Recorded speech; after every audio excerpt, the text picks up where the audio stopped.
reka duhe umwami w'abami icyubahiro n'amaboko yacu. Haleluya. Yesu ashimwe cyane. Imana ibahe umugisha. Murakoze gutaramira Imana. Mu ijuru tuzatarama hataba amasaha. Haleluya. Hataba kunanirwa, hataba impamvu nyinshi zatubuza gukomeza kumutaramira. Ese iyo gitaramo uzaburiyo, tuzahurirayo. Imana ishimwe cyane. Gisubizo Ministries, Imana ibahe umugisha, ibagire neza. Mwarakoze kunkunda no kuntumira. Imana ibahe umugisha, Imana ihe umugisha uru rugo. Mama Bishop, Imana ibahe umugisha, n'abakozi b'Imana mukorana umurimo. Ndasaba imbabazi kuhagera bitinze. Naturukaga kure iwacu Karongi, none imihanda yacu yarapfuye, ariko barimo barayikora, umuntu akanyuzamo agahagarara. Niyo mpamvu nanjye nakwifuje gutaramana namwe. Ntabwo rero ndi bubatindire. Ndasaba umwuka wera yo kabyara kugira ngo avugane n'imitima yacu.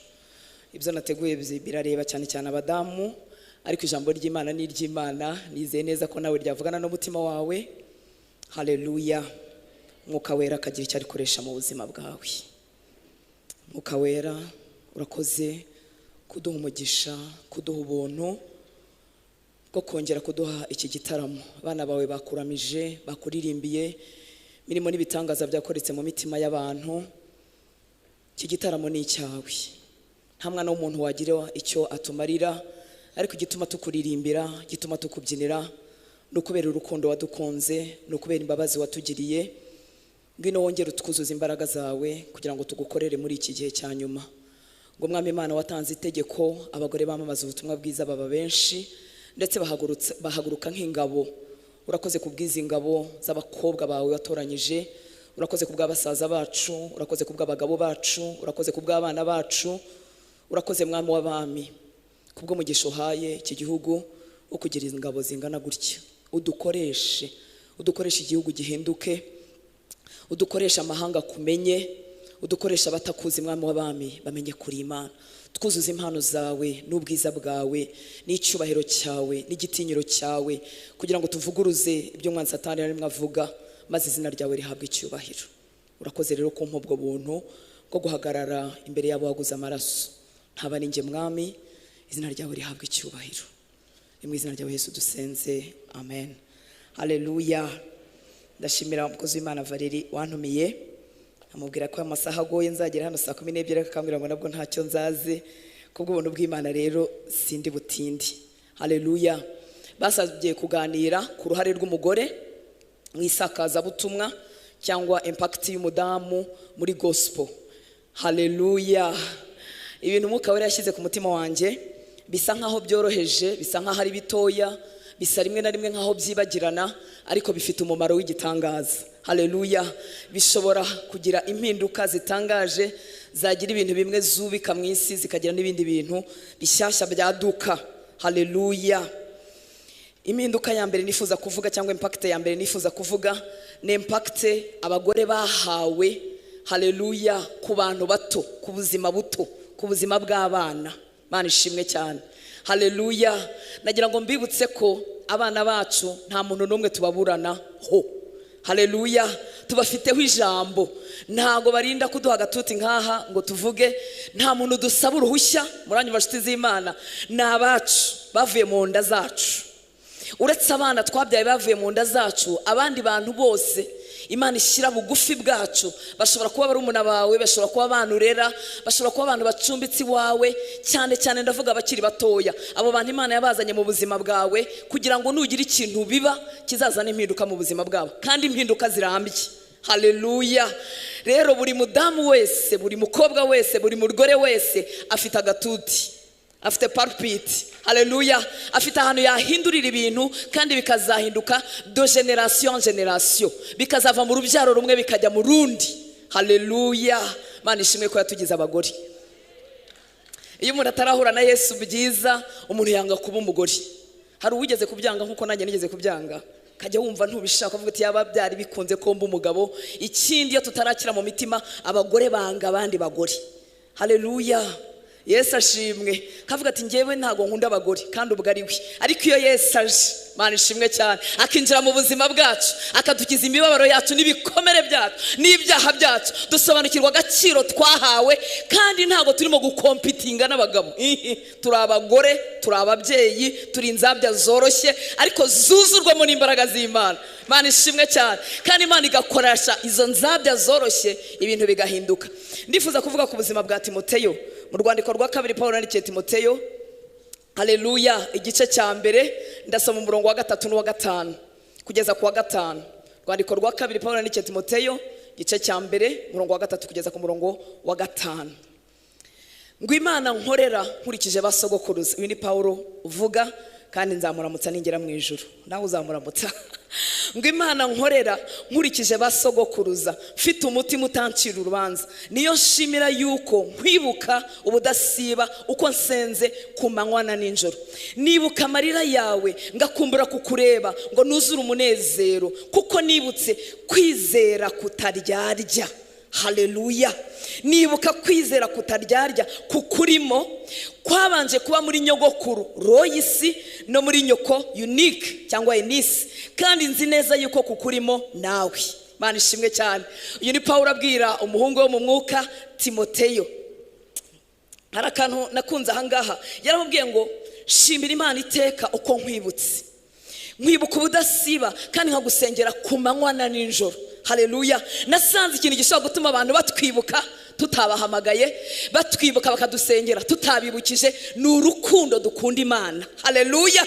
Ntukeneye kubwira abantu ngo nibajye bagusengera, ntukeneye kubwira abantu ngo nibajye bagukunda. Kundana n'Imana izakwibutsa abantu. Haleluya.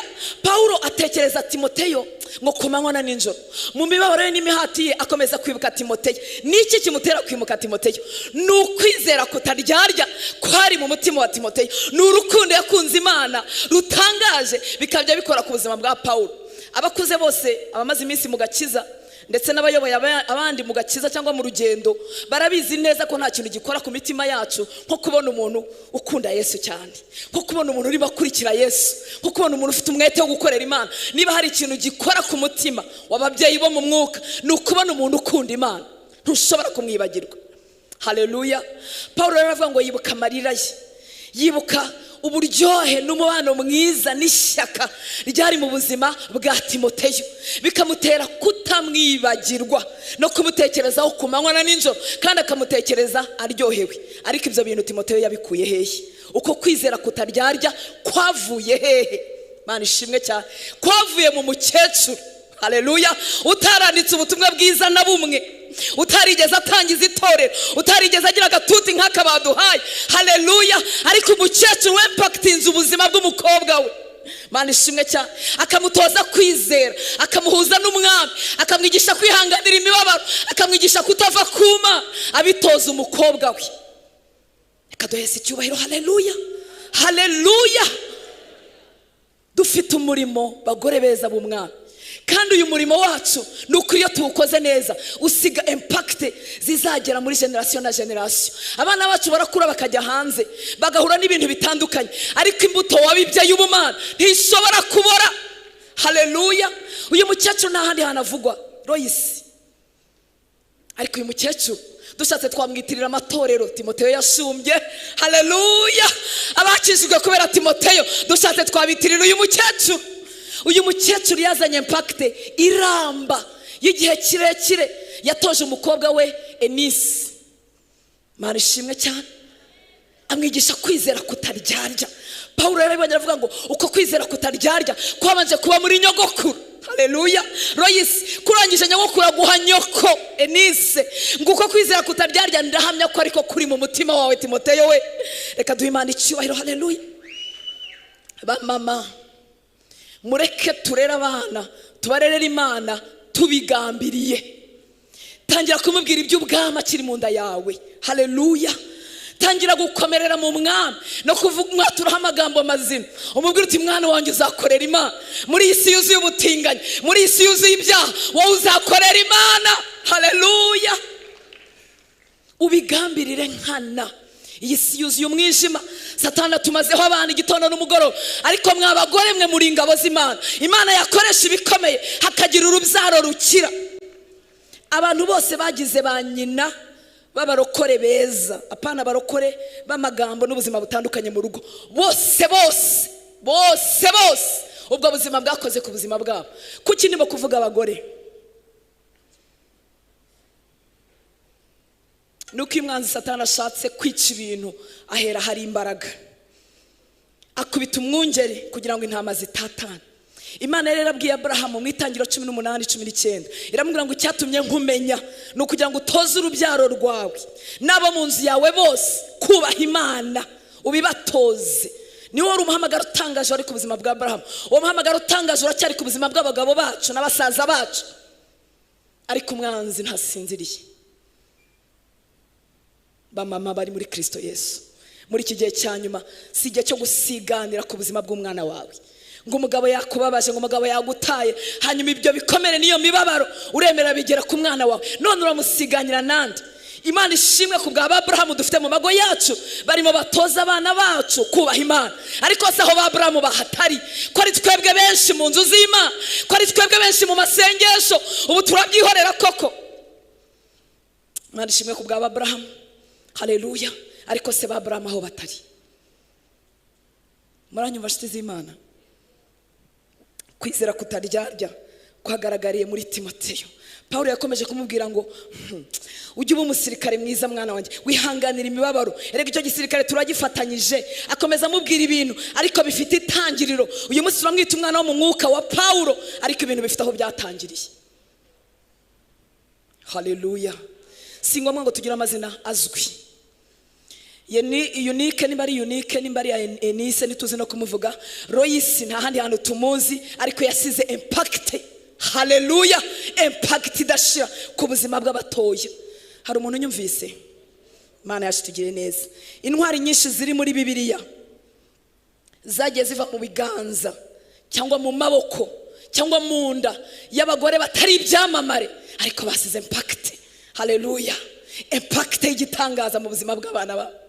Mama wa Mose mu gitabo cyo Kuva, sindi basome kubw'impamvu z'umwanya, igitabo cyo Kuva igice cya 2. Mama wa Mose nta hantu nubwo umugabo we nawe yari uwo mu bwoko bw'Abalewi, ariko Bibiliya yaracecetse ku gitekerezo umugabo yatanze cyo kurinda uwo mwana. Munyumve neza nshuti z'Imana. Haleluya. Umugore amaze kubona akana ke, bari mu gihe cyo kwica abana b'abahungu b'imfu, ngo amaze kubona akana ke kari kamaze amezi 3, ngo abona ko ari keza, akumva ntiyakajyana, kumva yagahisha, arakomeza aragahisha, ariko amaze kugahisha amezi 3 asanga ntibigishoboka ko akomeza kugahisha.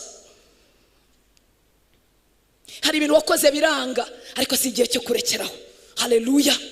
Kugahisha bimaze kwanga, aravuga ati reka nkaremera akantu k'akato, nkaremera akantu k'agatebo, ngashyiraho ibimeze nka kore, aharaho akana kanjye kazabaho.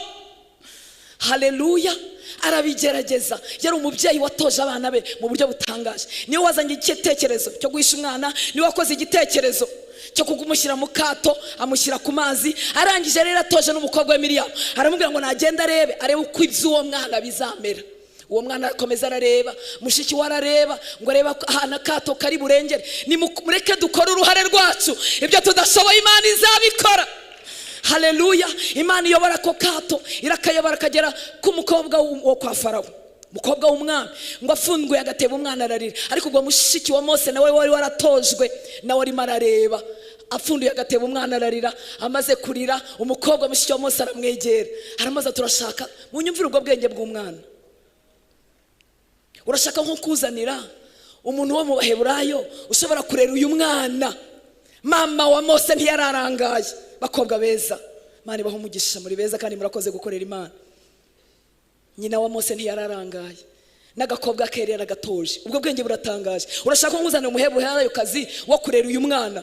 Umukobwa wa Farawo navuga ati yego muzane. Umwana aranyarukazana nyina wa Mose. Nyina wa Mose arazarera umwana we. Ishyaka ryari mu mutima wa Mose, nubwo yarashatse gutabara ubwoko igihe cy'Imana kitaragera, ariko ishyaka ryari mu mutima wa Mose. Haleluya.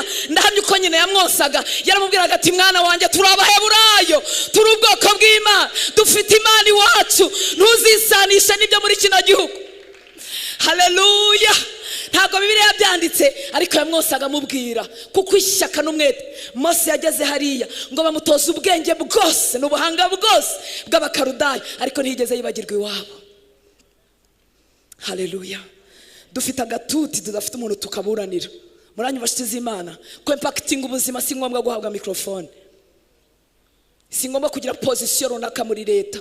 Mana ishimwe kubw'imyanya abagore barimo muri kino gihugu, ariko kugira impact kandi irambye si ngombwa ngo tuba dufite iyo myanya yose. Ndagira ngo mbibutse iby'ingenzi ba mama, ndagira ngo twibukiranye iby'ingenzi. Mose yakira impinduka tutazi, ntituzi icyo nyina baganiraga igihe yabaga mukorera, ntabwo tubizi kuko ibyo ari byo byose kuko yarererwaga hariya yari yaratandukanijwe n'umuryango we wabose. Ariko nyina akomeza kumubwira ibintu, umwana akurazi neza ko bafite Imana mu Baheburayo. Haleluya. Mana yacu tugirire neza. Impact ku buzima bw'abatoya mureke tuyigarukaho. Niwemere ko imiruho n'imibabaro umwanzi Satana guteza yatuma utakaza icy'ingenzi. Na nyina wa Samweli nuko murabizi ko yagiye kubona Samweli nta nkuru, ariko amaze kumubona, haleluya, amaze kumubona ngira ngo atangiye kumubwira akiri mu nda, avuga ati mwana wanjye rega nakweguriye Uwiteka. Akimwose arambwira ati rega mwana wanjye ntuzaba mu rugo nk'abandi bana, naguhaye Imana, uzakorera Imana. Haleluya. Tekereza akana ka Samweli bajyanye mu rusengero, sinzi imyaka kagiriyeho, ariko akana bagejejeyo ntigakumbura iwabo, kakerezwa Uwiteka burundu. Nyina yakonsaga akabwira iki? Abana bacu bafite amatwi, abana bacu barumva, abana bacu barareba. Iyo turi muri Kristo neza barabimenya, iyo turi birimo byo kumunwa ariko bitari ubuzima nabyo barabimenya kandi bikagira icyo bibakoraho. Nyina wa Samweli amusuka mu bumana, kandi mwibuke ko bari mu gihe ibi nkibi ndimo nkora bitabaho. Umugore ahagarara ati imbere y'abantu akavuga iki? Haleluya. Ariko nyina wa Samweli yarazi aho yakuye uwo mwana n'igihango yagiranye Uwiteka, byose abipakira mu mwana we. Hanyuma umwana ajya mu ihema ritakiba mu ijwi ry'Imana, ariko hageze arakomeza yumva Imana. Haleluya. Yahindutse umuhanuzi ngo akomeje kuvugishwa n'Imana, ngo nta jambo na rimwe ryigeze ritakara hasi. Haleluya. Turi mu gihe kirimo ubuhanga n'ikoranabuhanga n'ubwenge n'ibintu bitangaje n'ibindi bizavumburwa n'ibindi. Ariko babyeyi, Imana yaduhaye imbaraga ku rubyaro rwacu. Haleluya. Icyo tuzaba bibamo ni ukuri kizafata. Tangira hakiri kare, wijya gufata ibintu bimaze kugera kuri. Tangira ku mwana wawe mutoya, umubwira amakuru y'ubwami, umwigisha ijambo ry'Imana, umusomere Bibiliya, umutoza iby'Imana ikunda, umubwira ibizira. Nagera hanze agasanga ubutinganyi, azamenya ngo ibi ni ibizira, dore byanditse naho Imana irabyanga. Umushyiremo valeri z'ubwami hakiri kare.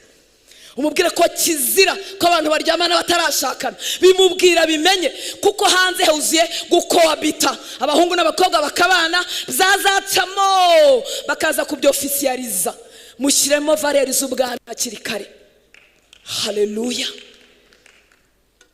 Umubwire ko igifite umumaro, dore isi iratwereka ko igifite umumaro kugira amafaranga menshi. Umutoze ko nyuma y'ubuzima hari ubundi, yiga minuze, agire PhD, agire amafaranga, ariko amenye neza ko nyuma y'ubu buzima hari ubundi. Nta muntu wabivuga neza kuruta umuntu wabyaye umuntu. Murangi bashyize Imana. Haleluya. Reka njye kuri impact ya kabiri, ko impacta undi mugore. Turi aba sisters mu bwami bw'Imana. Haleluya. Uri murumuna wanjye cyangwa uri umukobwa wanjye cyangwa uri mukuru wanjye niba unduta, uri umuvandimwe muri Kristo. Icyama tukabimenya. Mu muhamagaro Imana yaduhaye nk'abagore, abagore bakuze, yaduha amahamagaro wo gutoza abagore batoya. Haleluya. Umugore wagize umugisha kwigira ku mugore mwiza, gushiza ibirenge muri Kristo neza, yiga neza. Kubera iki? Ibibazo biri iwanyu birasa n'ibiri iwacu. Ingorane ucamo ushobora kuba naziciyemo mu myaka 10 itambutse. Muranyumva nshuti z'Imana? Reka abakobwa n'abagore tuzamura amaboko gutyo. Urakoze Mana. Haleluya. Reka tuzamure Imana amaboko. Mu muhamagaro Imana yaduhaye, muri impact Imana idusaba kugira hano mu isi, nuko impacta undi mugore. kwigira ku wundi mugore ukempakita undi mugore. Imana yacu tugire neza.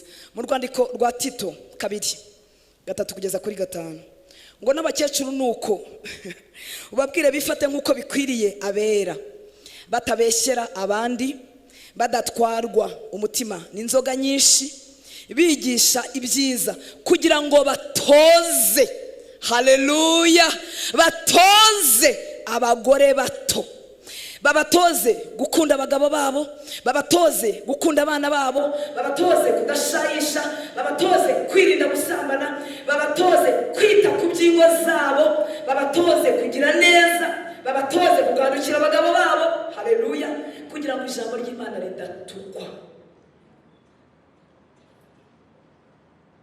Uyu murimo turawushoboye kandi Imana yaduhaye imbaraga muri uru ruhande, haleluya. Umugore wese wagiye mu ngeso mbi, cyangwa abagore benshi bagiye mu ngeso mbi, bagiye bagiranwamo n'abandi bagore. Muranyumva nshuti z'Imana? Bagiye batozwa n'abandi. Abagore batinyutse guca inyuma y'abagabo babo, akenshi bagiye babitozwa n'abandi bagore. Abagore barabwira ati rero dore wa mugabo wawe ntago aguhakeya, dore uriya n'umusinzi, dore ataye iki gihe n'iki ntakwitayeho, dore uko twebwe twikemurira ibibazo, dore uko twigenza. Dufite imbaraga muri twebwe zo gutoza abandi bantu. Dushobora rero guhitamo kubatoza ibyiza, cyangwa se Satani akadukoresha kubatoza ibibi. Muranyumva nshuti z'Imana? Inweri usutse ku mutwe, haleluya, basutse inweri, Yesu ashimwe, wazibajije undi mugore. Ikanzu wadodesheje wakunze, n'undi mugore wagize gute? Wayikurangiye. Ibyo kurya wamenye guteka wabibajije undi mugore. Turi abantu bafite imbaraga zo gutozanya no kwigisha abandi bantu bigakunda, haleluya. Umugabo ushobora kumwigiraho ijambo ry'Imana, ashobora kunyigisha ibintu bitandukanye, ariko ubuzima mbamo nibyo sabwa no kugandukira umugabo wanjye no kumwumvira no kujya kuvuga ubutumwa nasabye uruhushya, nta mugabo ushobora kubyumva kuko ni umugabo nyine, ni umutwari. Ariko umuntu wabinyigisha neza n'undi mugore mugenzi wanjye wabibayemo, haleluya, ushobora gutaha avuye mu kazi, umwana agakurura aha, umwana akarwara ibi, bakamusaba n'ibi, umugore wabintoza neza ni umugore kuko nawe abirimo arabyumva. Reka duhe Imana icyubahiro, haleluya. Turekeraho gukompitinga, Imana ishimwe cyane, twigiraneho, dukundane, tugishanye inama, kuko biri mu muhamagaro w'ingenzi uzatuma dusiga impact muri ubu bwami bw'Imana, haleluya. Abagore bakuze dufite umuhamagaro n'inshingano yo gutoza abagore batoya. Ntago twahamagariwe kubavuga, ntago twahamagariwe kuvuga ngo dore barananiwe, ntago twahamagariwe kuvuga ngo dore uriya mugore n'ikirarayirwa agenda.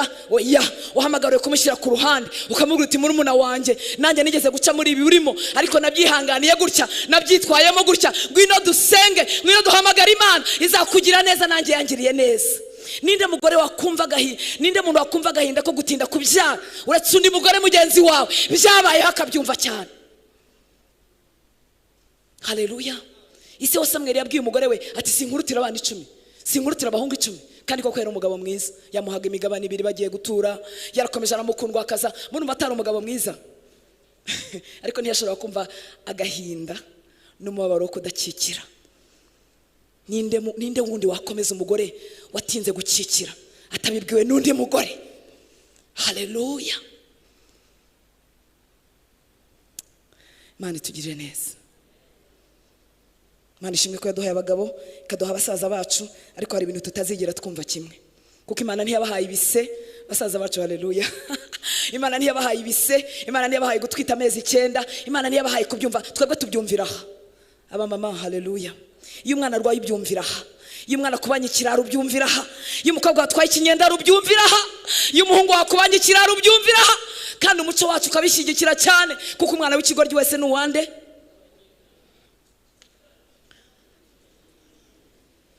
Agahinda kanjye nakawe dushobora kubyumvana kimwe, nkakubwira uko nagatsinze, nkakubwira uko nahatambutse, kuko nkurusha imyaka nawe ukabyigiraho bigakunda.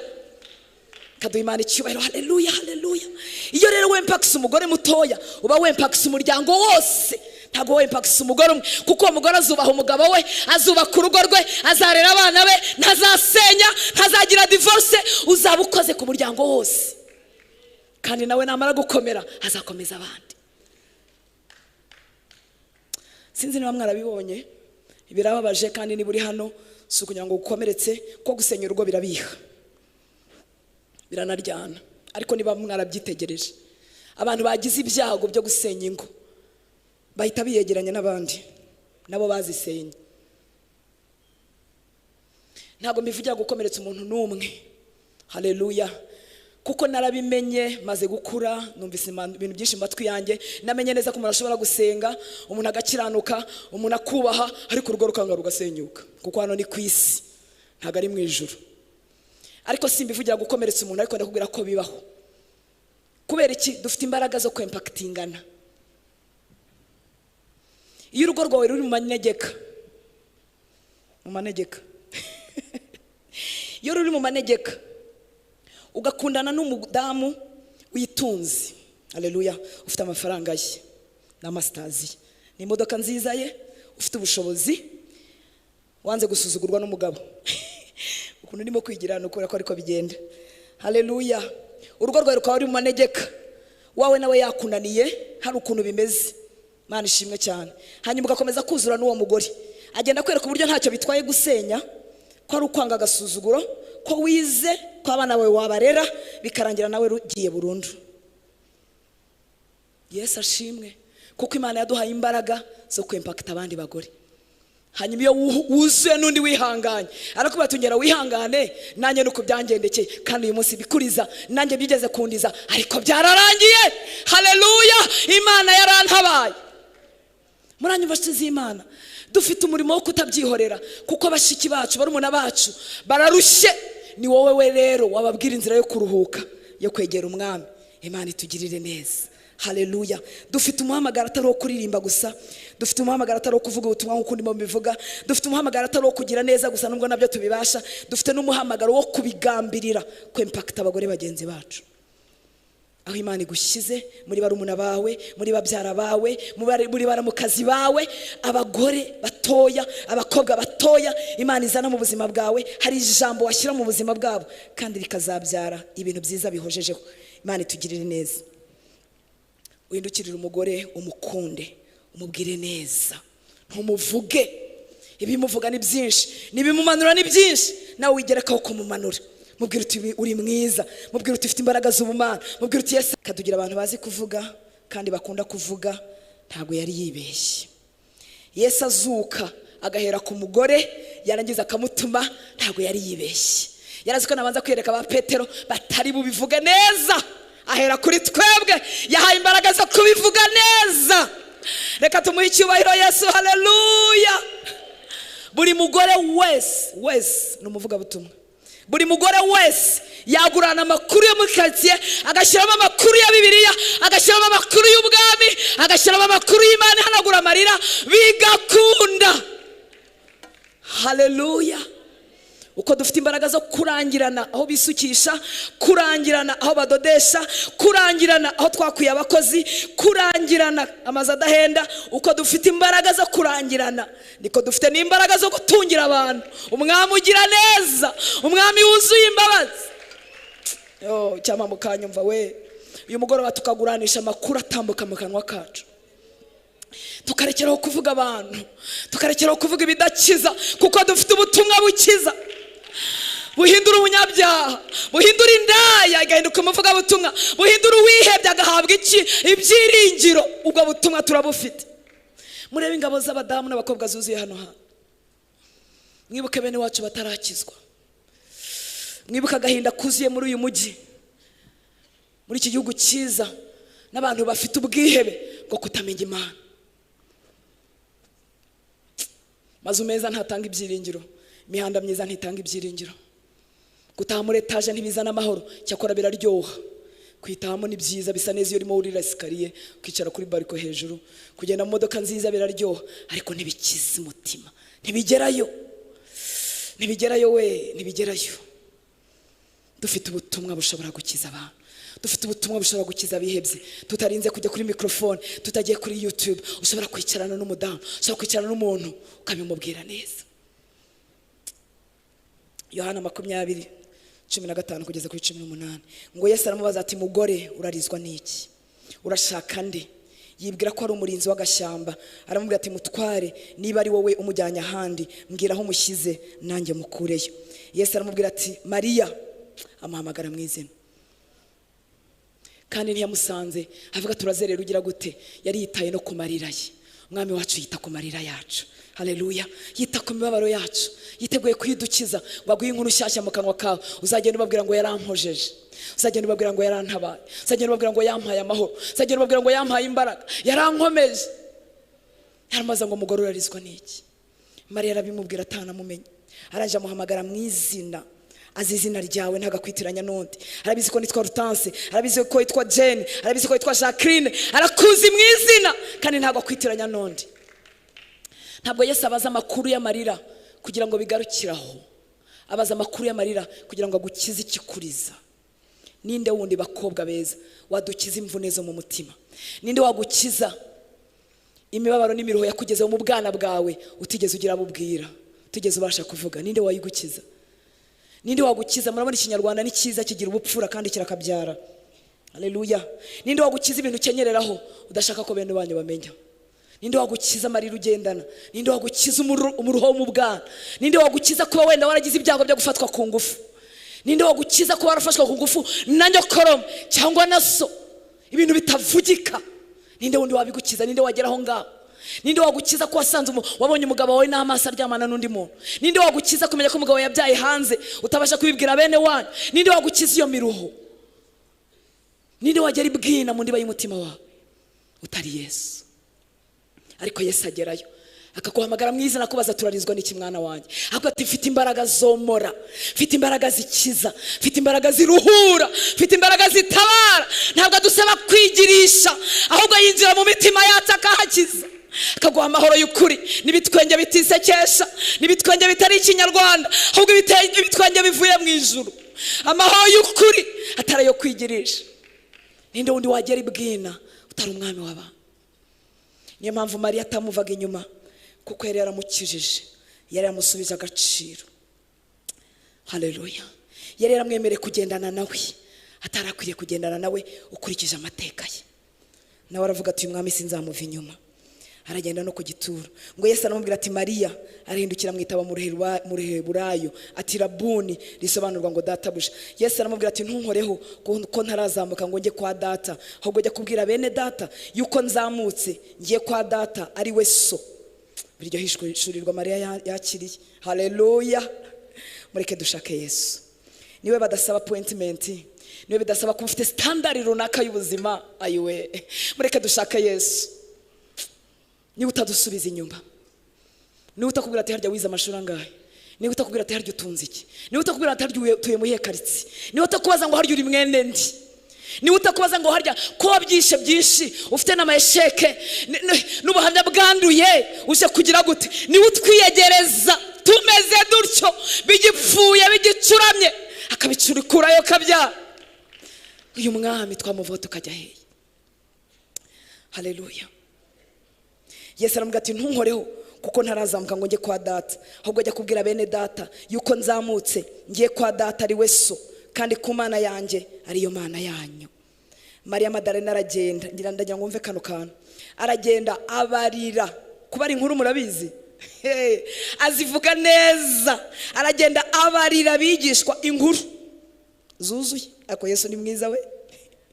Petero yari guhita bihina akavuga ati yazutse ntajye muri detail. Ariko Mariya Madalena aragenda abarira bigishwa inkuru ati nabonye umwami kandi abatekerereza ibyo yamubwiye adakuyemo na kimwe. Dufite ubutumwa bwiza mu kanwa kacu, yemwe abari muri Kristo Yesu. Haleluya. Yemwe abakijijwe, igihe kirageze ko tugurana amakuru dutwara. Uhamagarana uvuga iki? Yoherekeje umuturanyi wawe mukamara amasaha 2 ku muhanda ubuvuga iki? Yamwicaranye muri saro akavuga ati ntago tubonanye kandi mumaze amasaha 3 ubuvuga iki? Mureke tugurane. Dufite inkuru zikiza, dufite inkuru za kubaka amago, dufite inkuru za kura abantu mu byaha, dufite inkuru zatuma abagore bakomerera mu mago bakarera abana babo, abana bakava mu rumogi, abana bakava mu bibi. Dufite inkuru zikiza, umwami Imana yarazitubikije. Ndifuza ko dusenga. Haleluya. Muri uyu murimo mwiza Gisubizo Ministry yateguye, reka duhaguruke dusenge. Turasengera iki? Turasengera gukurwaho ikintu cyose cyakubuza gutwara ubutumwa bwiza. Turasengera ikintu cyose cyakubarayeho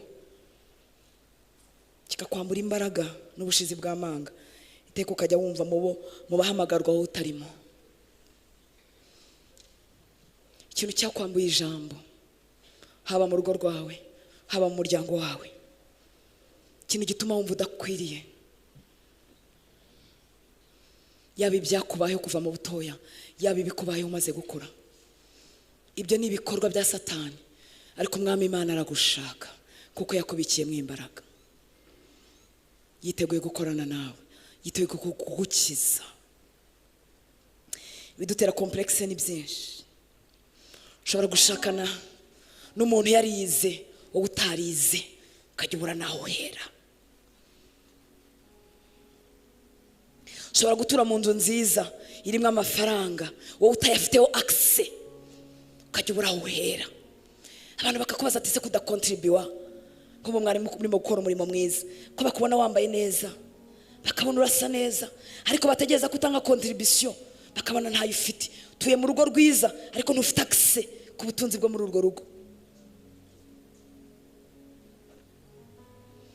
Ukanyaga umunezero wawe kubera ibintu runaka ukenyereyeho byo mu bwana, ibyo umaze gukura se, ugatakaza umunezero.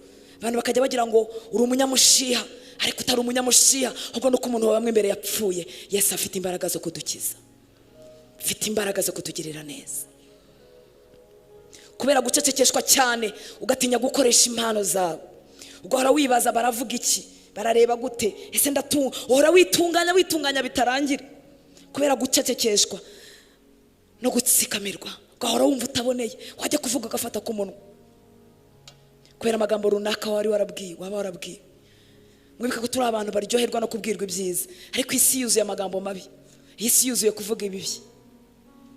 Iyo wibwiye kuva uri mutoya wumva nta gaciro ufite. None isi ifite agaciro yahaye umugore muri physique gusa, uburyo ateye. Ntibakenera brain ye, ntibakenera ubwonko bwe, bakenera ubwiza gusa. Isi kagenda kadushigira igishushanyo hari, katwereka ko umukobwa mwiza, umugore mwiza ari umeze gutya, ari uteye gutya, ari ureshya gutya. Wakwireba ugasanga ntujyanye n'ira standard isi yaduhaye, ukajya wumva udashyitse, kumva ntacyo wavuga. Wabura umukobwa ukumva ntuzashaka, kuko swat ufite amabere batatubwiye ko ariyo meza, kuko ufite ikibuno batatubwiye ko ari cyo cyiza, kuko ufite amaguru batavuze ko ariyo meza. Ariko Imana ijya kuturema yari yadutekerejeho. Twari turi mu migambi yayo.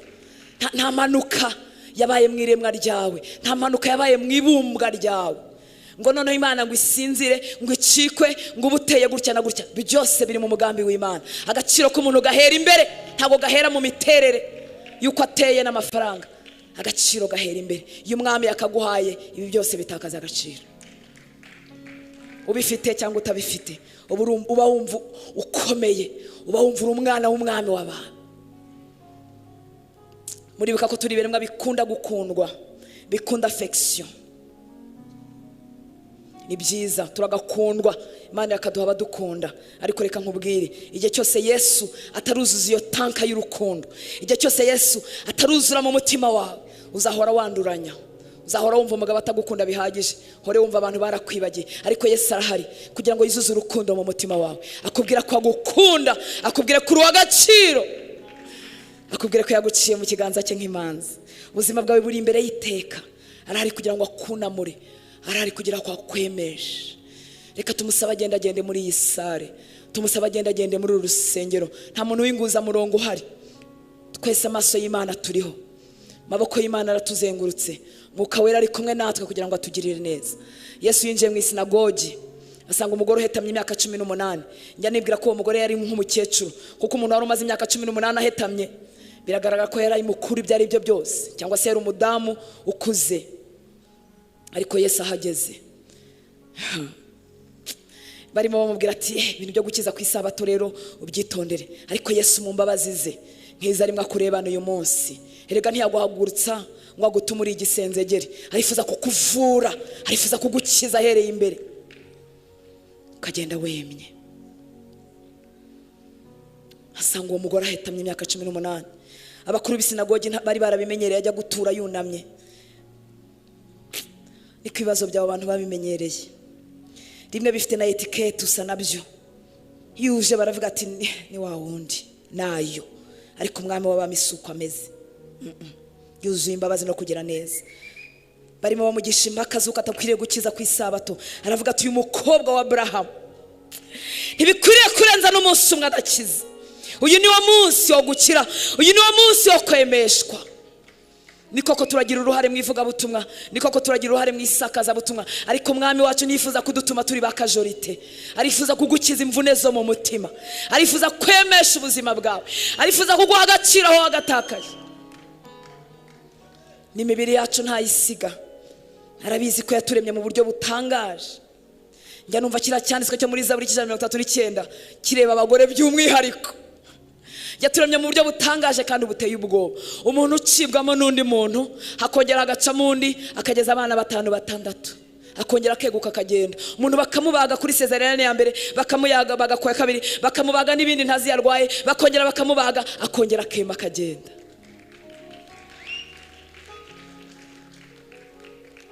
Umugore agapfakara akarera abana akabakuza atagira kirengera.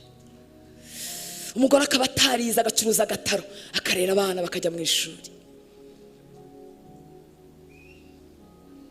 Umwami yaturemye mu buryo buteye ubwoba kandi butangaza. Icyamukareka ukamenya agaciro kawe, wareka kugashakira ahandi hantu, wanyurwa n'uriwe, ibindi byose byaza ari inyongera. Reka tumuzamurire amaboko tumubwire ngo uyu ni wo mugoroba twifuza guhura nawe, uyu ni wo mugoroba wo gukira kwacu. Waduhamagariye gutwara ubutumwa bwiza, umubwiza ukuri tusinifuza singenda bimeze bitya. Ngwino manuka iwanjye, ngwino nkize, ngwino mbohoye, ngwino mbature, ngwino ngize agahinda ukavuga nako kuva mu bwa, ngwino nyorosoreho ibyo umwanzi yantwikirije. Ndashaka kukwibonera ntacishije mu wundi muntu, ndashaka kwimenyanira nawe. Reka tumuhamagara ari kumwe natwe. Data urakoze kuri kumwe natwe, urakoze ko amaso yawe ari hano hantu, urakoze ko amaboko yawe arimo gukora, urakoze ko umwuka wera arimo agenda mu buzima bw'abakobwa bawe, arimo agenda mu buzima bw'abasaza babo baje kubashyigikira. Reka kugira neza kwawe, reka kubohora kuva iwawe kubonekere hano hantu uyu mugoroba mu izina rya Yesu Kristo w'i Nazareti. Reka hagire umwana wawe utwikururwa ibyo umwa Satani yakoreshe kugira ngo amutwikire igihe kirekire, kugira ngo amwibasire igihe kirekire. Uyu mwanya bikurwa ku buzima bwe, amatoni yo kwiyanga, amatoni y'agahinda, amatoni yo kumva ntacyo amaze, nta n'icyo azamara, nta n'icyo ari cyo. Reka kurwa ku buzima bw'uyu mugoroba. Namagara imbaraga zikiza umuntu wamwe imbere, imbaraga zikiza umubiri. Uri Imana ikiza indwara, uri Imana yinjira igakiza ibibyimba, ibyo mu nda, ibyo mu mabere, igakiza imigongo, igakiza ingingo. Reka kubaho kwawe kumanuke muri mubiri wose, umubiri wose utabashaga kujya kwamamaza ishimwe ryawe. Reka uyu mugoroba habeho kubohoka. Twakira imbaraga zawe, twakire gukora kwawe. Hagurutse impano zasinziriye zongere zake, abakobwa bawe bahaguruke bagukorere. Muriro wawe wongere wake ku mitima yacu, bicaniro by'imitima yacu byongere bizake kugira ngo tugukorere mwami w'abana. Tabara abagore kubw'imiruho n'imibabaro baboneye mu rugo rwabo, batagifite imbaraga zo kurera abana babo, batagifite imbaraga zo gukorera mu rugo rwabo, bararuhunga kuko agahinda bafite gakomoka muri izo ngo. Bataha badashaka gutaha, binjira bahitira mu byumba kuko bumva badafite icyo kuvuga. Bagaruremwe imbaraga mwami w'abana, kuko nibo bikoresho uzacamo kugira ngo iriya miryango ikire mu buryo bw'igitangaza, mu buryo bw'igitangaza, mu mbaraga zawe zitagira akagero, imbaraga zawe zidakumirwa, zimanuka mu buzima bw'umukobwa utari ugishaka gutaha mu rugo rwe.